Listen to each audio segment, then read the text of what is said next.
هتل خیرخانه امروز فرصت هست. البته دوستان عزیز در یک وقت آمدیم که فرصت باشه، چون دیگه وقتا که می آمدیم جای پای حتی نمی بود. باز دوستا بسیار شکایت کردن که نه جایای بیربار میری، نه رو یک بار هتل خیرخانه رو برای ما نشان بده که پشت سر بزرگتر کردن و به اون خاطر باز دیگه کار نمیکرد، یعنی هیچی نمیکردن، میزبان نمیشدن، محفل نمیگرفتن. اما حال دوباره دوستان عزیز کار شروع کردن و گفت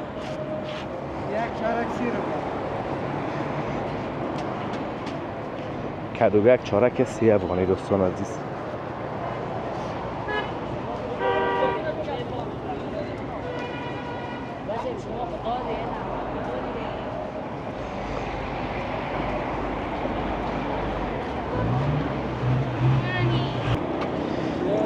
سلام و درود نصار شما خوبان و عزیزان.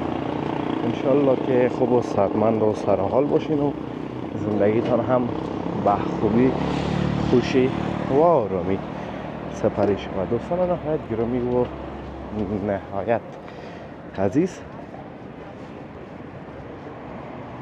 هتل خیرخانه امروز فرصت هست. البته دوستان عزیز در یک وقت آمدیم که فرصت باشه، چون دیگه وقتا که می آمدیم جای پای حتی نمی بود. باز دوستا بسیار شکایت کردن که نه جایای بیربار میری، نه رو یک بار هتل خیرخانه رو برای ما نشان بده که بیربار نباشه و ما درست‌تر ببینیم. و بعضا گفته بودن که در قصر لباس آتش سوزی شده. آیا حقیقت داره یا هم نه؟ دوستان نهایت گرامی، بله در قصر لباس یا همون مارکت قصر لباس آتش سوزی شده بود، ولی اونقدر خساره و گپ بزرگ نبود مثل جایی که می سوزه، مثل ابوسین زدران که سوخته بود. تو نه، فقط منزل اول بعد از دکانهای بسیار کوچک حریق شده بود. اطفایه هم به وقت خود رساند و از تخریبات و ضررهای جانی و مالی زیاد جلوگیری شد. دیگه دوستان عزیز اونقدر حرف کلان نبود، ولی مردم ما بسیار حرف بزرگ کرده بودن و میگفتن که زیاد سوخته و نمیفهم کلا مارکت سوخته و در گرفته و حرفای مختلف. اما او قسم نیست.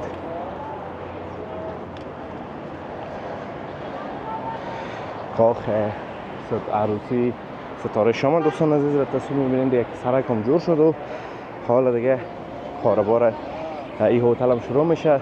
چند وقت زیاده در تعلیق بود، تعلیقش قسمی بود دوستان عزیز. سرک ساخته میشد، موتر نمیتونست بره دیگه پارک کنه، کار جریان داشت. از این حرفا باز دیگه نمیتونست میزبان شوه و مهمان بگیره، به او خاطر باز مسدود بود چند وقت. باز از او فرصت استفاده کرد، یک ذره جایش در سرک هم رفت، گرفتن براش بازسازی کردن و جایش پشت سر بزرگتر کردن و به اون خاطر باز دیگه کار نمیکرد، یعنی هیچی نمیکردن، میزبان نمیشدن، محفل نمیگرفتن. اما حال دوباره دوستان عزیز کار شروع کردن و گفتیدم دوستای ما قویتر از قبل برگشتن.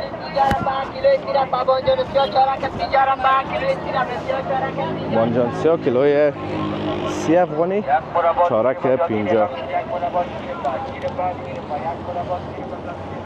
همیالم دوستان عزیز بیربار داره ای بازار، چون نفوذی طرف دوستان عزیز بیش از حد هست، بسیار زیاد است نفوذ و مخاطر بیرباری طرف هم همه تو زیاد هست از بازارش علال خصوص دوستا.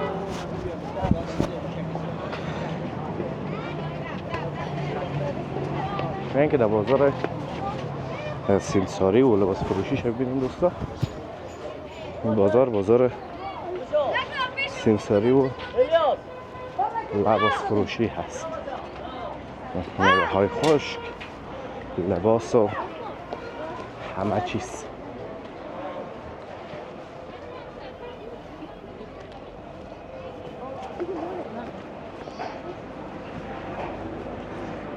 طرف بیایم دوستان عزیز بازار دیگه بهتر است، چرا که زیادتر خانم‌ها و خواهرای ما طرف تردد دارن.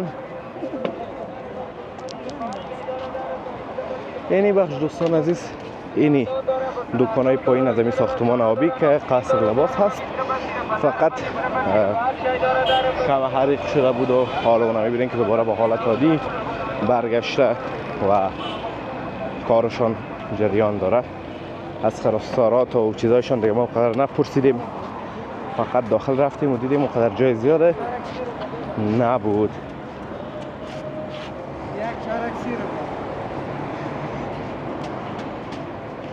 کدوگه یک چارک 30 افغانی دوستان عزیز.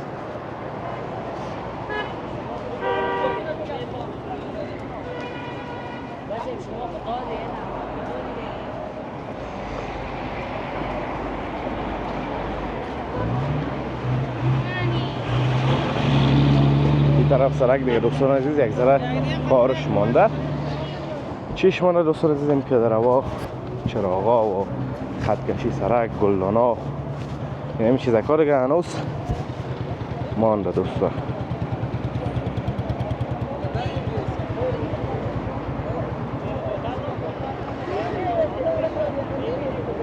یک چند وقت دوستان عزیز به اینا مارکت جور شد که برند مارکت اونجا بفروشن مال خود و مردم هم از مارکت خرید بکنن. یک ذره پیشتر بود دو طرفتر، اما مردم نرفتن. بس که مردم نرفتن که روچی هم دوباره برآمدن آمدن در سر سرک. بعض اوقات هم بسیار پیش میین دوستان عزیز از سرک. همین اونجا کلش جای موتر است که من قدم میزنم، نباید بازار اینجا باشه، اما متاسفانه دیگه که مردم ما تقاعد کردن دوستان عزیز و اصلا به این چیزا اهمیت نمیدن. اینجا فقط سرک مثل سرک سابق میشه و قدر رابندی میشه دوستان عزیز، یک قدر که بی حد و اندازه.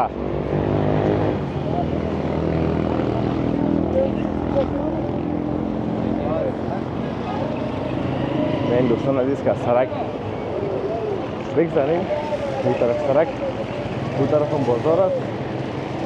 فقط این سرای لاسپیکر ها دوستان عزیز و مدنی و نمیدونم کچالو و یو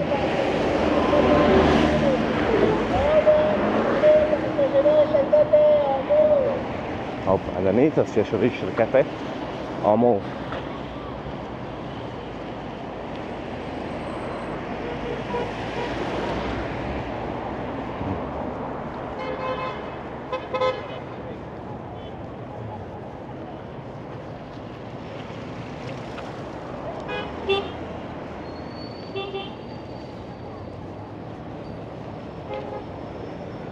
خوب دوستان نهایت گرامی و عزیز، انشالله که از ویدیو خوشتان آمده باشه، از ویدیو لذت برده باشین. ویدیو را لایک کرده، در کانال همچنان سابسکرایب کنین تا ویدیوهای بعدی همگیتونه به الله متعال پاک و بی‌نیاز می سپارم. روزگار خوب و خوش داشته باشین و در پناه الله متعال باشین. الله حافظ و مددگار همگیتون.